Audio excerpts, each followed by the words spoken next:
Chapter 1. What is separation anxiety?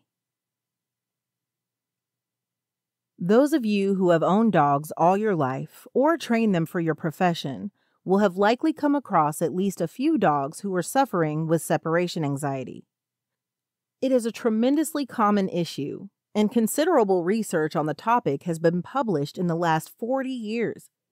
The research routinely proclaims the pervasiveness of this problem. According to work by Flanagan and Dodman, published in the Journal of the American Veterinary Medical Association, separation anxiety is one of the most common canine behavior problems. 2001. In a 2020 study by Luciana de Assis and colleagues called Developing Diagnostic Frameworks in Veterinary Behavioral Medicine, Disambiguating Separation-Related Problems in Dogs, the following statement was made. Between 22.3 to 55% of the general dog population are believed to show these signs, and they make up between 14 and 40% of dog behavior referral cases.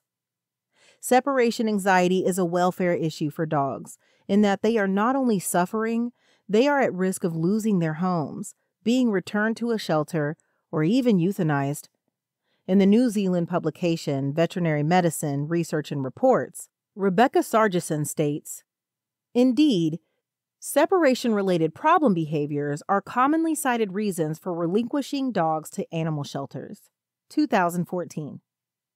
Separation anxiety is born of a natural evolutionary mechanism that is present in all social animals, humans included. Separation anxiety exists to protect young or naive individuals from the real dangers of being left alone or moving too far away from an environment that provides protection, and thereby being placed in a perilous situation. It is a heritable trait that serves a specific function and improves a social animal's fitness or survival. When a condition exists for such reasons, which is also known as its having adaptive significance, it is essential to recognize it as such. Separation anxiety, therefore, should be recognized as having an evolutionary function. A young canine who suddenly finds himself drifting away from his family unit cries out and makes it easier for his parents to find him. Independence from the parents only appears when the animal is biologically and psychologically ready for it, and comes gradually. This is not unlike the reaction a puppy may have when left alone for the first time. One study notes that fear and anxiety are among the most fundamental emotions required to survive or cope in potentially dangerous or harmful situations. A fundamental emotion, such as fear, may, however, turn into pathological traits when prolonged and generalized. Tira et al., 2016.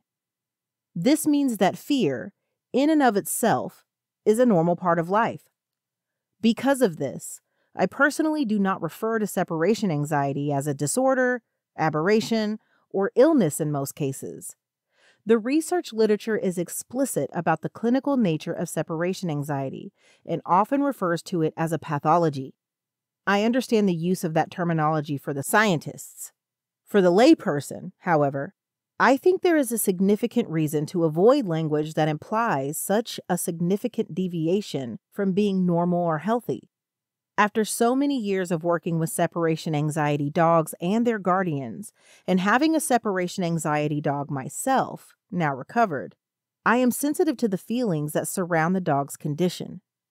The more profoundly we lean into language that implies grossly maladaptive or pathological behavior, the more often I see clients begin to give up or think that their dog cannot learn to be alone. Labels can, in and of themselves, be harmful.